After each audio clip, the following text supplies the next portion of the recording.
Hello, hello, bonjour à toutes, bonjour à tous et bienvenue dans ce podcast Cœur à cœur avec Dieu. Chaque jour, laisse Dieu te parler au travers de sa parole. Dans ce podcast, nous partagerons des exhortations brèves, puissantes et guidées par l'amour pour t'aider à méditer les Écritures profondément, verset après verset, pour t'aider à guérir, à être éclairé, affermi, mais surtout faire la rencontre de Dieu telle que tu ne l'as jamais connu, afin de vivre une relation intime et vivante avec lui. Alors installe-toi bien, dispose ton cœur, dispose ton environnement, dispose tes pensées. Nous entrons dans sa présence.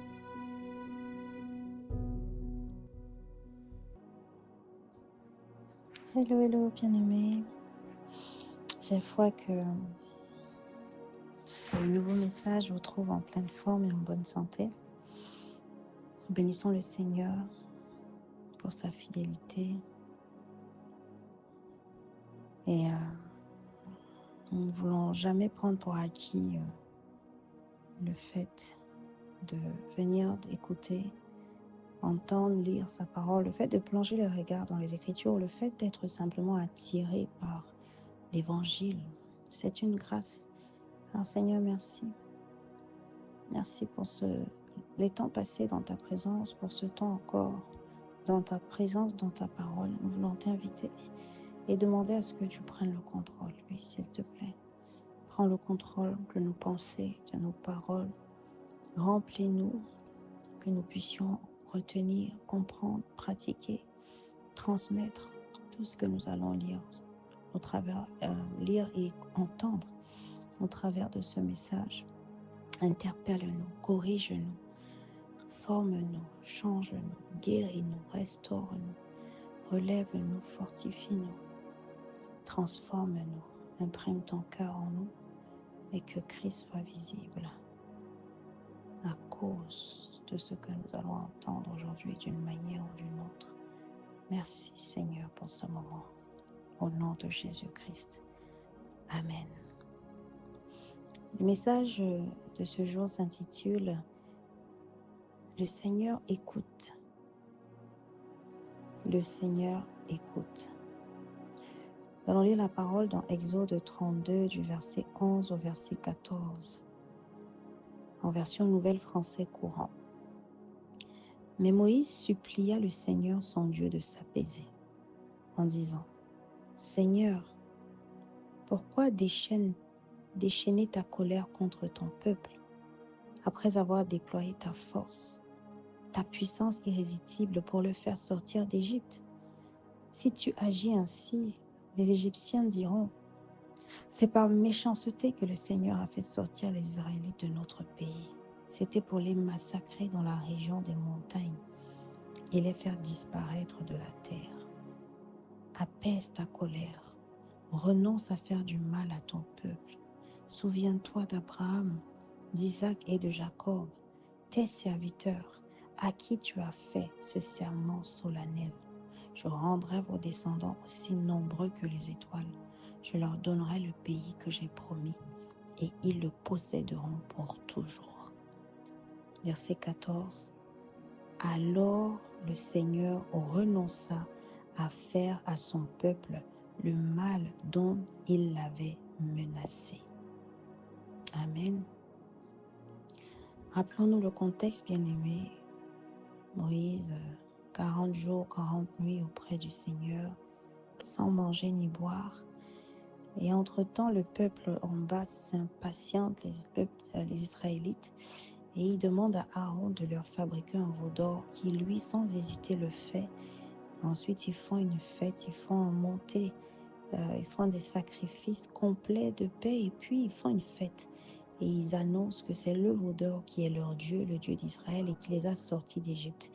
À ce moment-là, le Seigneur qui voit tout, sait tout, prévient Moïse et lui dit de descendre vite parce que le peuple a commis un grave péché. Alors, Dieu se rend compte qu'il est face à un peuple rebelle qui a la tête dure, comme nous l'avons vu. Et là, nous venons de lire la réponse de Moïse à son Seigneur, son Dieu. Bien-aimé, le Seigneur écoute. Alors que nous sommes en train d'arriver tout doucement à la fin de cette méditation d'Exode, n'oublions pas d'où on vient, n'oublions pas le parcours, n'oublions pas ce que le Seigneur a dit, fait, la patience, les prodiges, les miracles. N'oublions pas ce que le peuple lui aussi a dit, fait. Et prenons vraiment du recul par rapport à cette scène, vivons la scène de l'extérieur et de l'intérieur. Et regardons maintenant comment Moïse se positionne, le niveau d'intimité où Moïse est arrivé avec le Seigneur, alors qu'au début, c'est le même Moïse dont la foi n'était pas ferme, donc le même Moïse qui doutait de lui et du Seigneur, mais le même Moïse qui est arrivé à pouvoir faire un plaidoyer, à être un intercesseur, à pouvoir échanger avec le Seigneur, quitte à lui faire changer d'avis, lui, Dieu, créateur du ciel et de la terre. Bien-aimé, c'est un message fort pour deux choses. Un message fort qui nous rappelle de faire attention à notre attitude, à notre comportement qui peut pousser Dieu à certains extrêmes, sur la base d'un péché qu'on a vu grave, parce que tous les péchés ne sont pas graves aux yeux du Seigneur. Il y a des péchés qu'il nomme graves, notamment un, l'idolâtrie, et donner sa gloire à un autre. Deux, bien-aimé, il est possible que le Seigneur écoute et change d'avis, même sur des choses sur lesquelles on pense que c'est la fin, on pense que c'est irrattrapable, que nous sommes allés trop loin. Bien-aimé, un seul intercesseur, une seule personne selon le cœur de Dieu, une personne qui le connaît, une personne qui le connaît et qui a les mots justes, vrais, peut changer une décision du Très-Haut. Si Moïse l'a fait, nous aussi nous pouvons le faire, bien-aimé. Et vous voyez la manière dont Moïse parle au Seigneur. Verset 12. Si tu agis ainsi, les Égyptiens diront. Et il est en train de rappeler à Dieu tout ce que lui-même, il a dit. Les promesses qu'il a faites à Abraham, à Isaac et à Jacob. Les promesses qu'il a faites même au peuple. Dieu était prêt à renoncer à cela. Ne savait-il pas ce qu'il avait promis? Si. Mais regardez, nous arrivons à un niveau d'échange amical. Imaginez-vous être en face de quelqu'un à qui vous parlez, vous dites, vous êtes en train de... Finalement, Moïse est en train de conseiller Dieu. Il est en train de lui donner de la sagesse à Dieu. Ça pourrait choquer certains de se dire, mais ça peut faire qu'on puisse remettre en question tout ce que Dieu dit. Non, bien-aimé, c'est juste Dieu est en train de nous faire redescendre dans le type et le style de relation qu'on peut avoir avec lui. C'est une relation beaucoup plus simple qu'on le pense, d'une proximité beaucoup plus, authentique qu'on le pense. Dieu, c'est un Dieu, il est roi, il est souverain, il est Seigneur, il est chef d'État suprême, il est tout cela. Mais il est aussi notre ami. À partir du moment où nous respectons ses principes, nous sommes sincères, nous pouvons parler à notre Dieu avec une entière sincérité, authenticité. Nous pouvons lui proposer des choses. Mais vous voyez, bien-aimé, ça demande à ce qu'on le connaisse. Ça demande à ce qu'on connaisse un peu son passé, son histoire, le chemin parcouru. Ça demande à ce qu'on ait une bonne mémoire, qu'on n'oublie pas. Ça demande à ce qu'on l'aime vraiment. Ça demande à ce qu'on se soit intéressé à lui pour qui il est, pas pour ce qu'il fait. Vous voyez, Moïse dit, si tu agis ainsi, regarde ce que les gens vont dire. Ça demande d'être vrai. Regarde, Seigneur, tu as fait ça, tu as promis ça, mais qu'est-ce que les gens diront de toi si tu agis comme ça? Tu es Dieu, tu ne peux pas avoir Dieu face à nous tel qu'il est, sans jugement, avec sincérité, amour, compassion, bienveillance. Oui, Dieu mérite aussi de la bienveillance. Vous voyez, ça change une relation où on le voit que comme Dieu et où on attend que tout, on attend seulement de lui. On le voit comme, comme un arbre à sucer en fait, je ne sais pas comment le dire. Mais bien aimé, je n'arrêterai jamais de lui dire, nous sommes dans une relation avec un être spirituel qui ressent des choses, qui pense des choses, donc avec qui on peut échanger, comme si nous parlions avec une personne que nous pouvons voir, avec simplement la conscience qu'il est Dieu. Donc mettre des limites, le craindre, mais sans pour autant créer de la distance entre lui et nous, sans pour autant mettre cette relation dans un vase, en fait, dans une boîte. Moïse lui dit, souviens-toi d'Abraham et de Jacob, d'Isaac et de Jacob, tes serviteurs, à qui tu as fait ce serment solennel. Bien aimé, il est en train de mettre en jeu ici la parole du Seigneur. Il lui rappelle, ça me rappelle une parole qui dit, où le Seigneur dit, rappelle, venons et plaidons, rappelle à ma mémoire ce que j'ai dit. Je paraphrase, venons et plaidons. C'est dans notre intérêt que de savoir qui est Dieu et de savoir ce sur quoi il s'est engagé.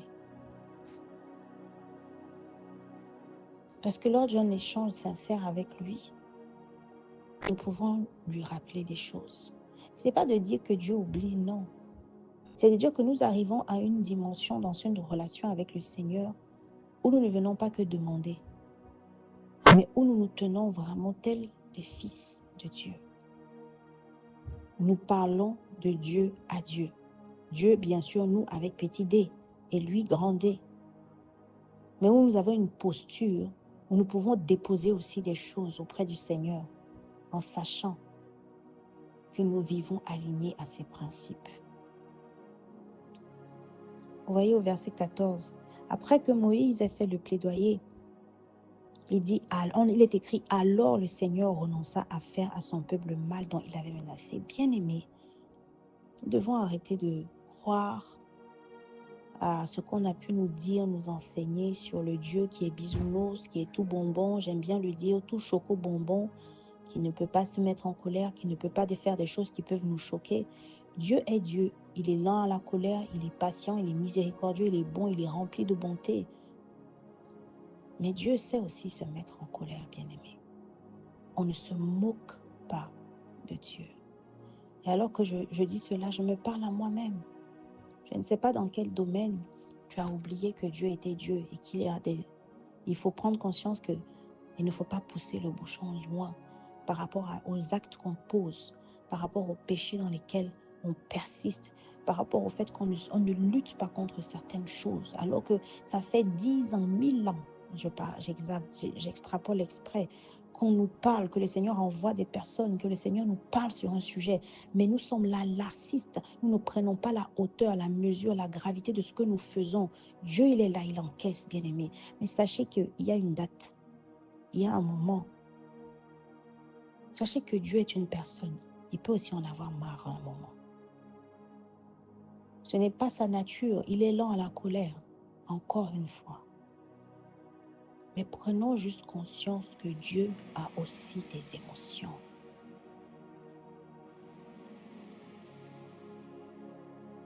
C'est parce que Moïse a plaidoyé qu'il a renoncé. Donc, il écoute. Vous voyez, ça change vraiment le rapport à la prière. Ça change le rapport à la relation qu'on doit avoir avec Dieu. Nous ne devons plus garder la posture où on est comme bloqué dans un moule, dans un vase où Dieu a dit, on fait, on exécute. Ce n'est pas mauvais, c'est même bien. Mais comme nous sommes dans une relation, il s'agit d'aller plus loin. Je veux le servir, je veux l'écouter, je m'intéresse vraiment à lui. Comment cette relation peut avancer? Comment cette relation peut porter du fruit? Quel effort je fais? Quelle est ma part? Comment je fais pour l'aimer davantage? Vous voyez, un type de question qu'on se poserait lorsque nous serions vraiment en train d'apprendre à aimer, par exemple, un conjoint dans la vraie vie. Comment je peux faire ma part? Qu'est-ce que je peux faire pour amener cette relation plus loin? Qu'est-ce que je peux faire pour rendre cette personne pas joyeuse? Voilà, Dieu est la joie incarnée, mais vous comprenez ce que je veux dire pour que ça marche. Mais pas la posture de celui qui fait seulement, il fait seulement, parce qu'à un moment, certains peuvent le trouver lourd.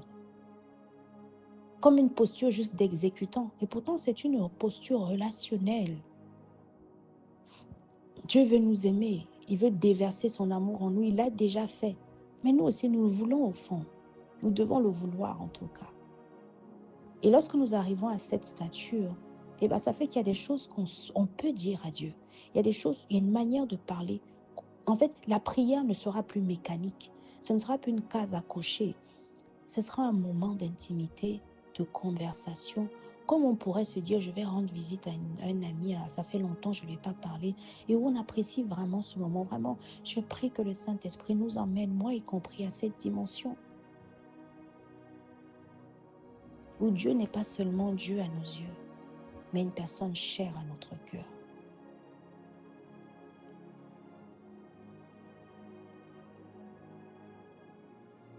Avec des arguments vrais, bien-aimés, nous pouvons être des intercesseurs devant le Seigneur. Et vous voyez, Moïse était bien conscient aussi de ce peuple à la tête dure. Mais nous voyons une autre facette de Moïse ici. Il a un bon cœur. Au-delà d'être quelqu'un qui a horreur de l'injustice, lorsque nous regardons, nous méditons Exode depuis le début, nous voyons bien, même quand il a tué l'Égyptien, nous voyons que Moïse, c'est quelqu'un qui n'aime pas l'injustice, mais nous voyons ici qu'il a un bon cœur, dans le sens où il n'a pas à cœur la destruction, en fait. Sa première réaction lorsque Dieu lui dit « je vais détruire, je vais les exterminer », c'est « Seigneur, apaise-toi, ne déchaîne pas ta colère ». Un intercesseur, bien-aimé. Un intercesseur. Alors je prie pour nous tous qui sommes ici appelés à être des disciples et des faiseurs de disciples. Oui, parce que nous avons tous ce mandat en tant que chrétiens. Allez et faites de toutes les nations des disciples. Toutes les personnes que nous rencontrons, qui sont autour de nous, nos enfants, nos familles, nous sommes amenés à être des intercesseurs. Combien de fois nous voyons des gens faire des choses graves autour de nous et nous sommes là avec des paroles à juger. Combien de fois avons-nous mis les genoux au sol pour demander pardon à Dieu pour ce que ces personnes ont fait, sans avoir à aller parler à la personne, même si on ne connaît pas la personne, seulement à cause de ce que nous sommes les témoins de Christ.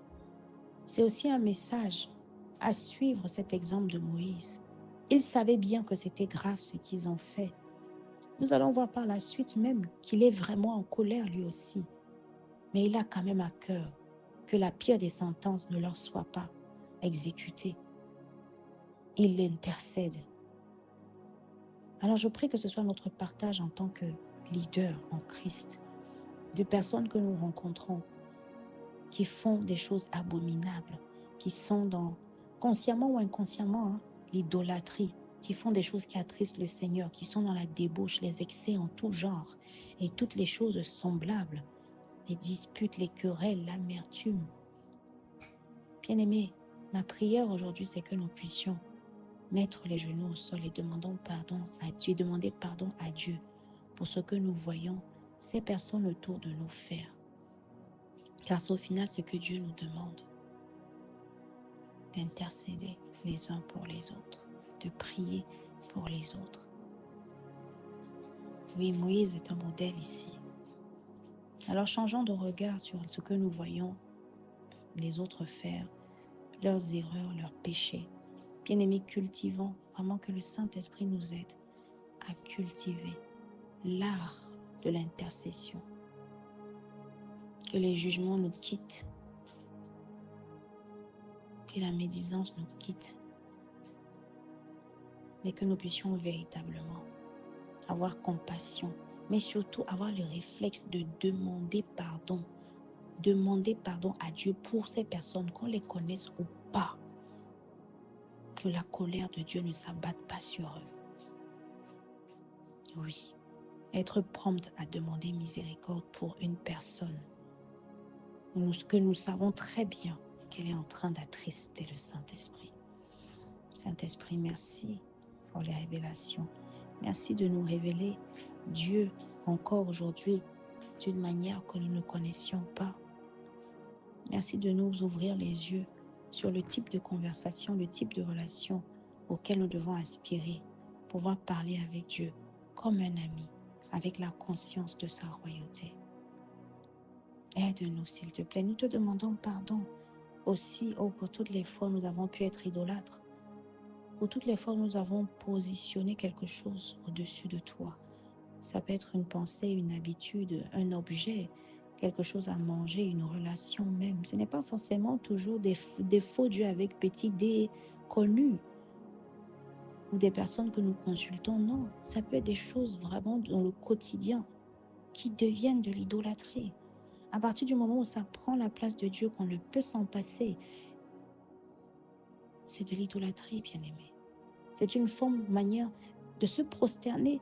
Lorsque tu ne sais pas t'arrêter de manger, tu es en train de te prosterner devant la nourriture. La Bible dit, c'est dans Romains 6 au verset 16 de mémoire, que nous sommes esclaves de celui à qui nous obéissons. Autrement dit, nous ne sommes pas esclaves de celui que nous prions. Alors, comme l'apôtre Yvan Castano a l'habitude de dire, nous pouvons prier et dire Seigneur, Seigneur, Seigneur. Ce n'est pas parce que nous prions en disant Seigneur qu'il est notre Seigneur. Seigneur signifie maître, signifie Adonai. Nous ne sommes pas esclaves et nous n'avons pas pour maître celui que nous prions. Nous pouvons le proclamer autant que nous voulons. Ça ne fait pas du Seigneur, notre maître, tant que nous sommes en train de poser des actes qui nous soumettent à autre chose, autre que ce que Dieu lui-même demande. Si nous sommes dans les excès, la débauche, le mensonge, les querelles, l'orgueil, la vaine gloire, la jalousie, le vol, l'impudicité et tout ceci, nous sommes en train d'être soumis à autre chose qui n'est pas Dieu. Alors, Saint-Esprit, aide-nous. Aide-nous, s'il te plaît, à sortir de toute forme d'idolâtrie. Révèle-nous qu'est-ce qui est idolâtrie dans nos vies, que nous pouvions même pas soupçonner. Et déracine cela, mets cela à la lumière, s'il te plaît. Nous ne voulons plus heurter, nous ne voulons plus causer, alimenter la colère de notre Maître, notre Seigneur. Non, nous ne voulons pas de ça. Alors aide-nous. Sans toi, nous ne pouvons pas le faire, Saint-Esprit. Aide-nous. Crée en nous le vouloir et le faire. Révèle les choses cachées, s'il te plaît. Et déracine l'idolâtrie de nous.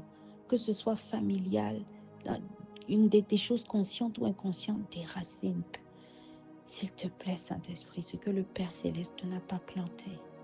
Nous vomissons l'idolâtrie. Nous vomissons le mépris du Seigneur. Nous vomissons tout ce qui humilie, heurte, attriste le Seigneur. Et aide-nous à être des intercesseurs, des personnes qui ne jugent pas lorsque les autres commettent le mal, mais des personnes qui sont promptes et qui ont le réflexe de venir soupirer et supplier la miséricorde de Dieu pour les péchés que nous voyons les autres faire. Aide-nous à être des intercesseurs. Réveille notre conscience face aux scènes et aide-nous à être de véritables témoins de Christ. Donne-nous la conscience en tout temps que nous pouvons changer les choses pour une personne, nous pouvons plaider pour une personne auprès du Seigneur. Ainsi, la renommée de Dieu continuera de se répandre. Nous voulons juste être des instruments comme Moïse. Alors nous prions pour cela. Nous te disons merci, Seigneur, pour ta main étendue sur nous et pour les ossements de ces prières. Au nom de Jésus-Christ. Amen. Amen. Amen.